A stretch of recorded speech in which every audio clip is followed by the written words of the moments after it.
You don't have to look far for a headline that rocks us all. A fourth teenage student died today after a school shooting in Michigan. This school year, those headlines hit home. Law enforcement says there was a shooting at Mount Tabor High School.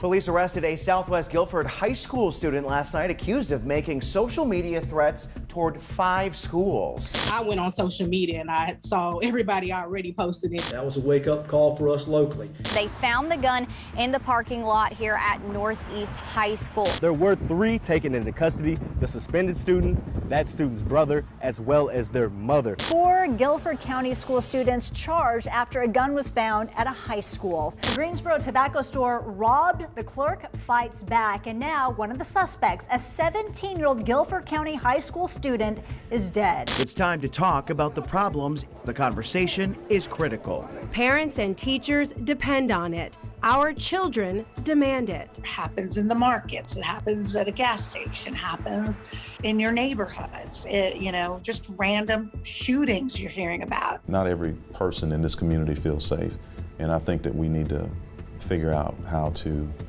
fix that. Let's find solutions. Let's make a pledge to protect. Safety matters. Solving the problem starts with us, all of us. And this is the group coming together to make a difference today. Violence is threatening the livelihoods of our families and our neighbors, and it is time we step up to stop it. I'm Chet Silber. I'm Tracy McCain. For the next 25 minutes, we're going to have a very open and candid conversation about safety in our schools and in our communities. Why are these incidents happening and what can be done about it? We're joined here by Guilford County school leaders. I want to introduce Guilford County Superintendent Dr. Sharon Contreras. Next to her, we have Guilford County Schools Board of Education Chair representing District 8, Dina Hayes, and we have Guilford County Schools Executive Director of Emergency Management, Mike Ritchie, next to me. Also joining us today are members of local law enforcement. High Point Police Chief Travis Stroud. Next to him is Guilford County Sheriff Danny Rogers and Greensboro Police Chief Brian James. Thank you all so much for joining us.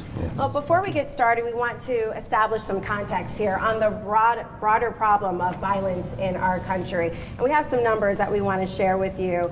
The FBI reports the number of homicides nationwide rose 29% between 2019 and 2020.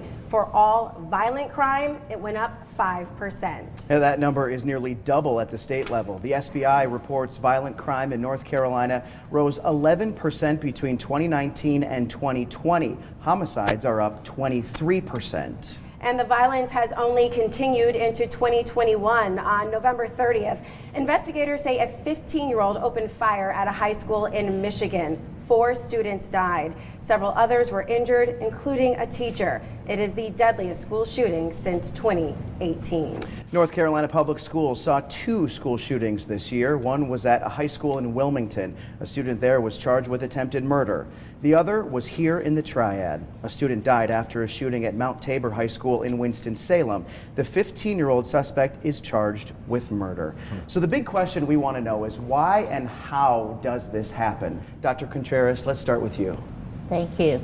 You know, these are tragic events and lots of families and students are suffering, especially after being out of school for nearly 2 years and being home while their parents were working or parents were unemployed or homeless, and students were left to their own devices. In many cases, lots of children were suffering from mental health issues and traumatic events. And we know that 94% of school shooters suffered some sort of traumatic event in their lives. 91% of school shooters also suffer from mental health and behavioral issues, such as depression. And oftentimes these are untreated. Schools aren't equipped to handle all of this all the time. Schools don't have clinicians on staff. We have counselors, we have social workers, but schools don't have psychiatrists and other sorts of support that we need. And across the state, across the United States, in many cases, mental health supports have been decreased over time. And then you have this pandemic where children are alone for a long periods of time. Adults are alone and suffering. You're locked up, or you feel locked up, and you're in a situation where you feel that you don't have support or the sort of medical and mental health supports that you need, and things spin out of control very quickly. And just to follow up with that, Chief Stroud, touch upon children turning to the internet during the pandemic as a source or an outlet, and then finding other problems. Tell us about that part of the problem. Well, we live in a social media world, and we see it in all capacities, especially in our schools, though, but it is in all walks of life. And it does affect the behavior that we see in the street. And I think what we see in the street from the law enforcement lens gets replicated in the schools. And it's important to note, though, as we don't get too far into this, that the problems that we see are not just isolated to the Guilford County Schools. This is a nationwide thing that we have going on. It is an issue across the country. But the social media aspect has really played a role for us. We find things move much faster now in that social media environment. It seems to transform quickly and get out of control much more quickly. So it makes it hard for us to respond in the fashion that we need to keep it under control. Sheriff Rogers, why do you think that the violence in schools is to where we are now? Well, when I listen to Chief talk about the fact of the social media, social media plays a major piece of it, I believe. Things transfer so fast from one neighborhood to another, from one individual to another. People have seen things go across, or things happen across the country, and they copycat. We have a lot of copycats, things that's going on throughout the state, as well as even through our area. People see things that they think that they can get by with, and a lot of times it's the educational piece. They hadn't been educated where they would understand that, hey, what you're doing or what you think is cute or what you think is harmless will actually hurt someone where they don't actually think that it will. So I think a lot of times that it's just the fact that social media, the educational piece of it, breeds a lot of it. And unfortunately, we just have to, we've not seen the education piece that we need to see. We need a community to step up with us, and social organizations to help us out as well. So it's a lot that I see that causes some things that make crime goes, but still yet I think it's still a lot of things that we can do with the community to try to help prevent some things. Some things we can prevent, some things we can't, and social media plays a major piece. I would like to dig more into that law enforcement aspect. Some argue that we should have fewer SROs. Some say we should have more, not necessarily because they're a law enforcement officer, but because of their positive relationships with students and staff. We've learned those relationships with law enforcement need rebuilding at the community level. Sheriff, how do you think that plays a role in the SRO conversation in school safety? Well, I'm very much aware that a lot of people they disagree with having SROs in the schools. Daily we get calls, okay? Trying to help people stay on the right track, trying to make sure that we continue to serve and protect everybody. So do I believe that SROs are needed through the schools? I do. I believe that they're needed through the fact that where we can educate, develop relationship with our youth in a manner that where they will understand that we're there to help, not actually there to arrest and seize stuff like that. But when you look at bridging the gap in a community, I believe that in the youth, in the schools, law enforcement can play a major piece as long as law enforcement is trained how to interact with the youth, being able to understand the diversity that's going on within our communities as well. So it's a lot, but I agree with the SROs being in the schools. I think we have to continue to train, and which is what we do. Guilford County goes through a lot of training, and we make sure that I don't keep them in. I rotate the SROs throughout the school system, and I do that because I believe what it does is continue to help build dialogue and communication and bridge the gap. Well, let's shift to solutions quickly here. We know see something, say something is working. We know this because it has prevented or at least caught suspects from causing harm. How do we stop it from happening though? Chief James, would you answer that question? I think when you talk about students, you have to think about the whole family. The school system only has them for a portion of the day. And then when they go back into their communities, they may be exposed to a number of things.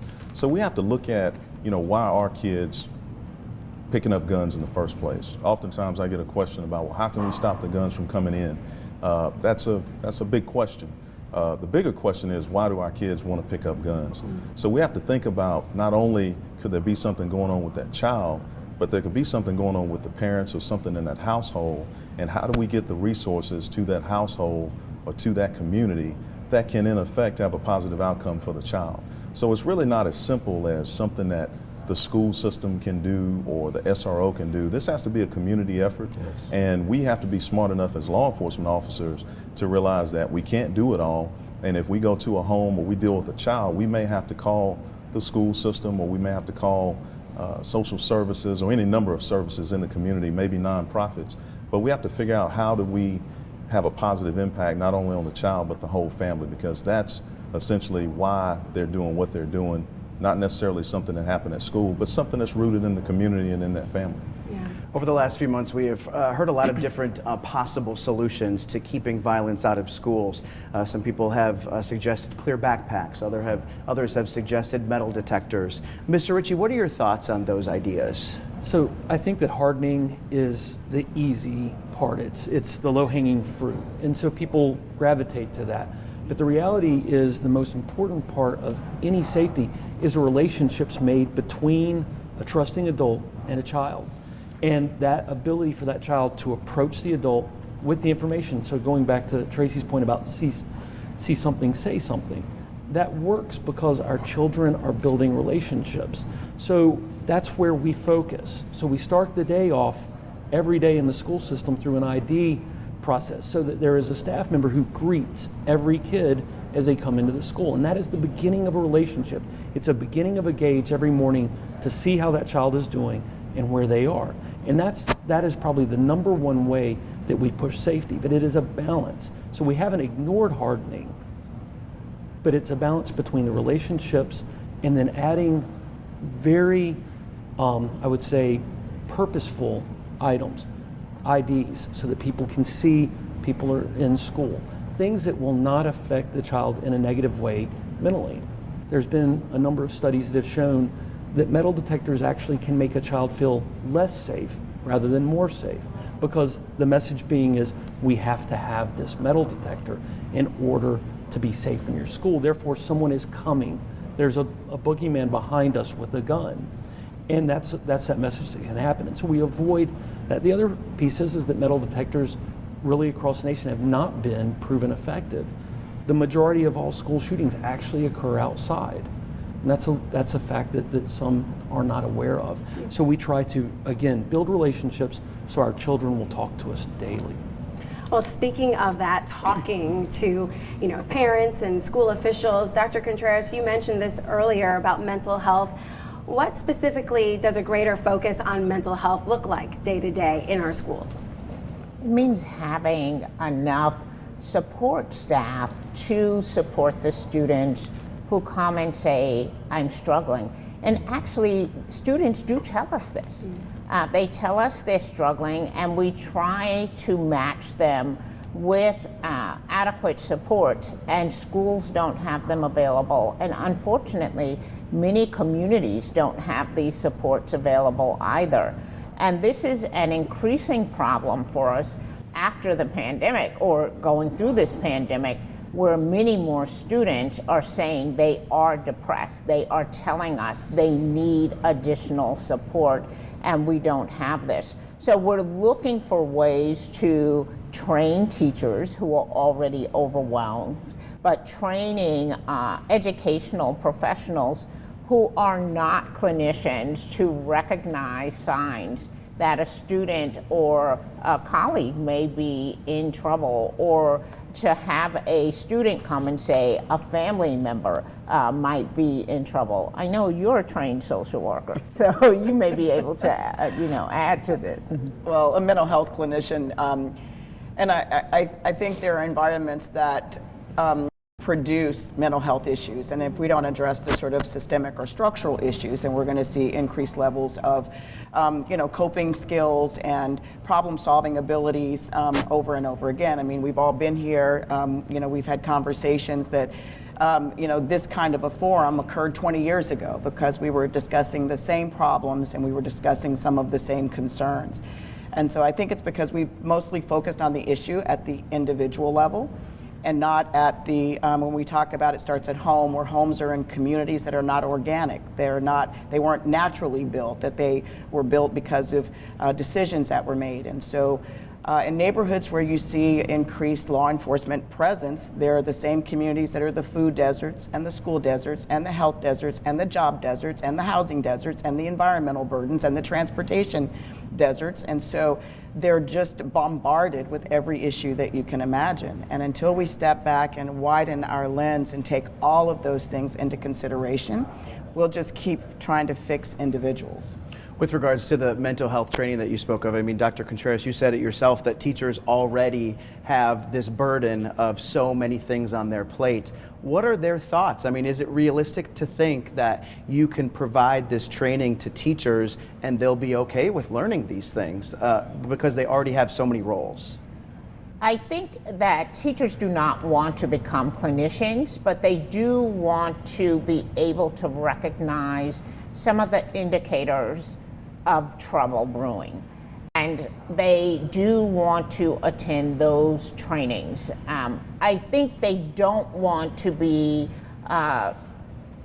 blamed, however, for not recognizing that a child may be the shooter, like sort of what we're seeing right now in the Michigan case, where suddenly we're pointing the finger at school counselors. I think, that's a problem, and it's going to lead to more educators leaving the profession because we're putting everything on the schools, like you should have known this. And they're teachers, they're counselors. Remember, counselors are not clinicians. And certainly we should be very aware. We should be looking for signs, but we need more help with actual trained professionals and in schools. And the state has given us more money for mental health professionals, but they aren't here. So we have the money, but districts are having trouble spending the funds now, not just here in Guilford County or in the state of North Carolina, but across the country because they're not in the universities anymore. They're not going through the preparation programs. So it's going to take time now to grow these programs again so that we have enough individuals in communities who can support the number of young people and families who need this type of support. Yeah, and families, homes, they may not all know the rules when it comes to not bringing weapons to school. Chief Stroud, we were talking earlier about what you can bring and what you can't, and a BB gun is a weapon. Yes, it is. I mean, that should be a pretty easy answer for all of us that everyone should know. It should be no weapons on campus. Clearly, real weapons are off limits, but that includes our BB guns, our replica guns, our airsoft things. Any weapon has no business on our campus. It's an educational environment. That's what it is. And it's very tough because it puts everybody in a bad position. While this individual may know it's a BB gun or an airsoft gun, everyone else does not know that. So students have to figure this out. They see these weapons and that causes a panic. And once the panic is started, we're already on a downhill course. And that spawns us into another thing, threats at school. That's another thing. I mean, if people look at those as, being an innocent prank, maybe to get out of class, absolutely not. From the law enforcement side, we take every single one of those seriously. We're going to treat them seriously. We're going to approach them every single way because a lot of times when we do see bad events happen, school shooters, there were red flags. And maybe we didn't look at the flags enough. So we don't do that in law enforcement. So no weapons, and every threat we're going to treat as real. We have a couple of good examples of us, law enforcement, working with Guilford County Schools in the last 6 months to thwart a couple of, social media threats is where it started. So we have some good things in our back pocket to work with. We've shown some good teamwork so far. Yeah, and we know that parents are critical to any student's success, parents and guardians, I should say. Yes. How do families get involved, and what can families, parents, guardians do to make sure that they're successful in school? There's so many competing factors. I think about, my parents raising 10 children, and I'm sure that was tough, but they didn't have the internet. And I said to Chief James, there were 3 television channels. And during the pandemic, I turned the television on. There were over 1,000 channels. And so parenting is difficult, but it's even more difficult now. So it takes a lot of partnering with the school and working, with other parents and coming together to talk about how, and your faith community, and whatever it is, to say, how do we make sure that young people are whole? What do we do? How do we provide more opportunities for young people to have relationships with one another? Recreation activities. I really enjoy and honor the sports activities we have in the community, the arts activities, but we have to do more of that. There used to be in community, the 3-on-3 basketball tournaments during the summer, and the Friday night and Saturday night locked-in recreational facilities. We have to do more of that because young people are having difficulty even forming relationships with one another. And I think if parents start thinking about how can we do these in our neighborhood and form these activities as parents, for our children, how can we work with the schools? We know we don't have all the funding we need, but we have one another. And we can work with our young folks and provide them with opportunities and activities to grow and thrive and learn how to interact together. I think that we can still have healthy young children who grow into healthy adolescents and healthy adults, but it's going to take the community coming together and spending time with children, spending time with teenagers, because we spend lots of time with children, and then when they become teenagers, we feel we don't have to spend that time anymore, and nothing is further from the truth. They need lots of time and attention. Chief James, I'm curious to get your thoughts on this too. What role should parents or guardians play? Well, as the primary caregivers, certainly that's a large responsibility, and parenting is very different now. And as Dr. Contreras said, there are so many things that kids are exposed to that we weren't exposed to growing up. And what I would say is that we all have to think about what is it differently that we can do that hasn't been done before. Obviously, the world is changing right before our eyes with the pandemic, with technology, and we have to think differently. We have to form partnerships that we've never had before, and we have to do things that, quite frankly, we've never done before. We are going to have to adjust to some degree, but we've got to figure out how to give our kids a chance, because we certainly, everybody on this panel that has a position, we won't be here forever, and these kids are going to take our place one day, hopefully. And so we have to give them an opportunity to get the education they need, to get the social interaction they need, so they can prepare themselves to take leadership positions in our community. So, certainly parents, as a parent myself, parenting is hard these days. It's very different, and we have to think about what we have to do differently that maybe wasn't done when we were growing up. Chief Stroud, would you like to add something to that? I agree with Chief James. Parenting is the hardest job I've ever had. It is. But there's so many influences, or things that influence behaviors, especially bad behavior, and it really doesn't take that much to get to bad behavior. What I think we have to do is take those influences, which is probably a lot more, and concentrate on the good behavior side. A couple things we have to know out of the gate. It's going to be time consuming. It's going to be a very, very committed effort. It's probably going to be costly. It's going to take time away from everything you want to do, and it's not going to be done overnight. But that's the effort we're going to have to push forward with to see a change in what we see out in the street. Because what we see out in the street is not working, clearly. So we've got to change something. But I do believe we see a lot of people in the community. There's a lot of good folks out there who are committed to this. Especially inside our schools and outside our schools. Once we can finally learn how to pull those resources and commit our effort, I really think that's where we're going to see a difference. But it's going you have to realize it's going to be an inconvenience, but it's a good inconvenience. Sheriff, I'd like to get your thoughts on that as well. We have just about 90 seconds left. Well, we didn't get in this position overnight. You're probably looking at 30, 40 years or better of this actually coming together. So when we look at it now, I believe that we have to listen and observe the kids that's involved. They're the ones that's living the things that we see, the negative things that we see, as well as the positive. But what can we do to be a part of their life? I believe that we can listen to them, give them direction. I believe you give children room for error, but no room for craziness. So when we begin to look at those two, we have to make sure that we have organizations and groups, and those of us that's on this panel have take the time out to put things together, to listen to them and see what we can get done. So, I mean, we didn't get there overnight. We're not going to get out of it overnight.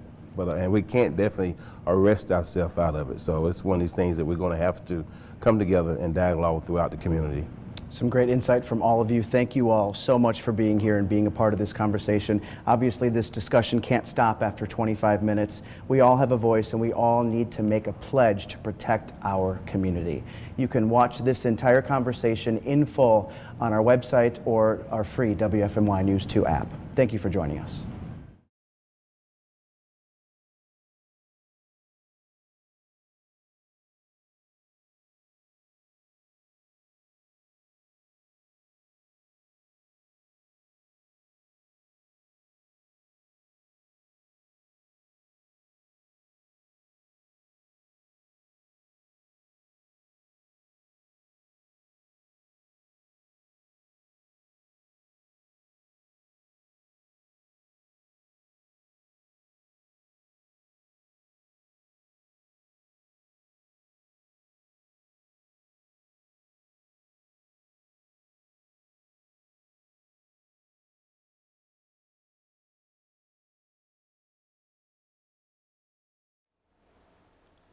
Hello, mic check 1 2 3 4 5 6 1 2 3 4. Hi, Alabama, Alaska, Arizona, Arkansas, California, Colorado. Hi, ice cold milk and an Oreo cookie, they forever go together.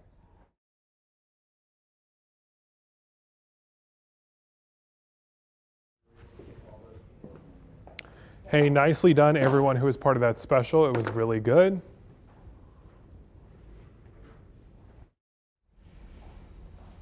Hey, mic check 1 2 3 4 5 6 7 8 9 10 11.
It's the day most of us will never forget. On this day 1 year ago, a mob stormed the U.S. Capitol following a rally for former President Donald Trump. Today, President Biden and Vice President Harris spoke condemning that attack. Yeah, they also praised the officers and law enforcement who risked their lives to defend it. A mob breaking windows, kicking in doors, breaching the Capitol.